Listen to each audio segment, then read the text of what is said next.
Anime sepak bola Blue Lock episode yang ke-8-nya kini akhirnya seketika langsung dibuka dengan sebuah potongan panel cerita singkat yang sangatlah luar biasa menarik. Mengingat pada halaman pertamanya, kita pun akan segera diperlihatkan tentang sebuah jalannya pertarungan 1-1 antara Ito Shirin melawan pemain bertahan dari timnas Jepang U20 yaitu Oliver Aiku. Di mana tepat setelah bola liar, hasil blokir dari Ito Shisae berhasil mendarat dengan sempurna di kaki Ito Shirin. Di saat itu juga lah, Oliver Aiku pun tiba-tiba saja langsung datang secepat mungkin untuk segera memblokir jalur tembakan dari Ito Shirin. Tidak hanya itu, bahkan pada panel berikutnya, Aiku yang sudah sangat kewalahan dengan gempuran serangan bertubi-tubi yang dilancarkan oleh para pemain Blue Lock seketika langsung berkata kepada dirinya sendiri dan juga kepada Ito Shirin. Sial, aku sangat menyesal karena telah meremehkan kemampuan dari mereka semua. Awalnya aku mengira bahwa kalian hanyalah sekumpulan striker lemah yang hanya bisa menuruti semua perintah dari pelatihnya saja. Sama seperti kebanyakan para pemain sepak bola lain yang ada di seluruh Jepang. Namun siapa sangka ternyata ego dari kalian sangatlah luar biasa tinggi. Sampai di saat pertandingan ini sedang berlangsung, kalian pun masih tetap terus bersaing satu sama lain untuk bisa menciptakan sebuah peluang demi mencetak gol ke gawang kami menggunakan caranya masing-masing. Ego itulah yang pada akhirnya berhasil membuat pergerakan dari pemain di dalam tim Blue Lock 11 menjadi sangat sulit sekali untuk diprediksi, bahkan bagi diriku sendiri. Atau di dalam dialog aslinya, Oliver Aiku menyebut para pemain Blue Lock sebagai sekumpulan binatang buas yang sangat kelaparan. Nah, tepat setelah Aiku mengucapkan hal tersebut, lagi-lagi teori dan pemikirannya pun berhasil menjadi sebuah kenyataan. Di mana tepat setelah Aiku berhasil memblokir jalur dribble dari Ito Shirin, tiba-tiba saja dari arah yang berlawanan muncullah Isagi Yoichi yang sedang melakukan pergerakan tanpa bolanya. Demi membantu Ito Shirin untuk bisa mengalihkan pandangan dan juga perhatian dari Oliver Aiku supaya langsung tertuju kepadanya. Dampaknya untuk sesaat serta untuk sementara waktu, Aiku pun menjadi kehilangan konsentrasinya. Sampai pada panel itu, dia pun terpaksa harus membuat sebuah pilihan penting. Yaitu antara menutup jalur umpan Rin kepada Isagi Yoichi atau maju untuk langsung merebut bola itu dengan sebuah resiko Rin malah mengoper bolanya kepada Isagi. Namun karena pada permainan sebelumnya, Ito Shirin gagal menciptakan gol dengan satu tendangan langsungnya. Akhirnya Aiku pun memilih bergerak menuju ke arah sebelah kiri untuk menjaga Isagi Yoichi. Tapi sayangnya pilihan tersebut merupakan sebuah kesalahan yang sangat fatal. Karena pada panel berikutnya, Ito Shirin pun dengan cepat langsung merubah arah tembakannya. Dan di saat yang bersamaan, dia pun langsung menendang bola itu dengan keras menggunakan kaki kirinya lagi. Akibatnya, bola tersebut pun berhasil melesat dengan cepat menuju ke sudut yang jauh dari gawang Fugakuken. Hingga gol yang kedua pun akhirnya berhasil diciptakan melalui kerjasama indah antara Isagi Yoichi dan juga Ito Shirin lagi. Dan skor pun seketika langsung berubah menjadi 2-1 bagi keunggulan untuk tim Blue Lock 11. Walaupun pada pertarungan kali ini dirinya berhasil dikalahkan dengan telak, namun faktanya Aiku sama sekali tidak merasa kecewa tapi malah kembali terlihat bahagia.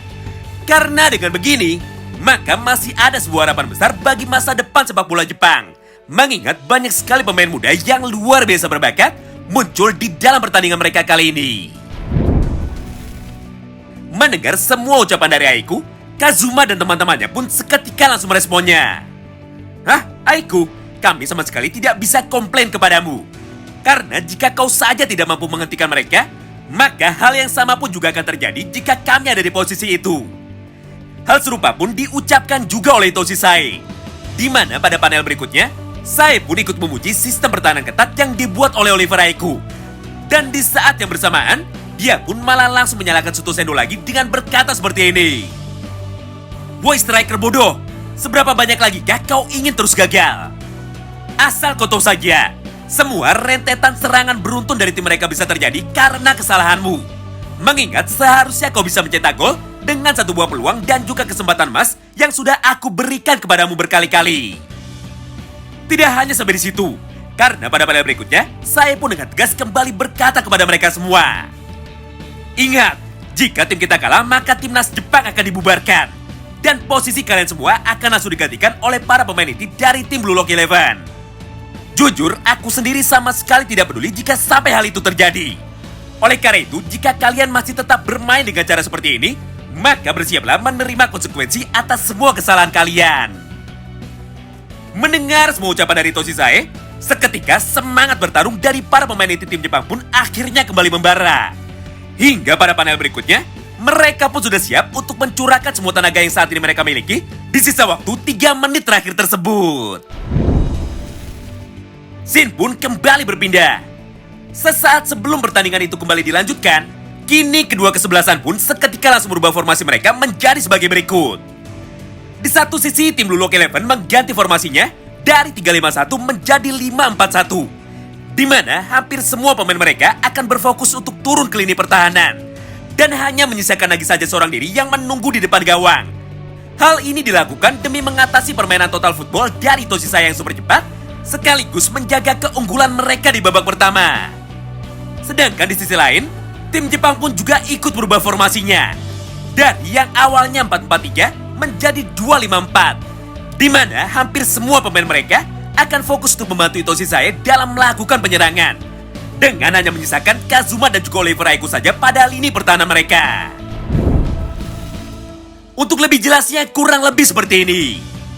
Pertama, tepat setelah peluit tanda dimulainya kick-off yang keempat sudah dibunyikan, saya pun dengan cepat langsung membawa lari bola yang ada di kakinya menuju ke area pertahanan dari tim Blue Lock, dengan dibantu oleh ketiga orang pemain lainnya, yaitu Kitsune, Kentocho, dan juga Suto Sendo.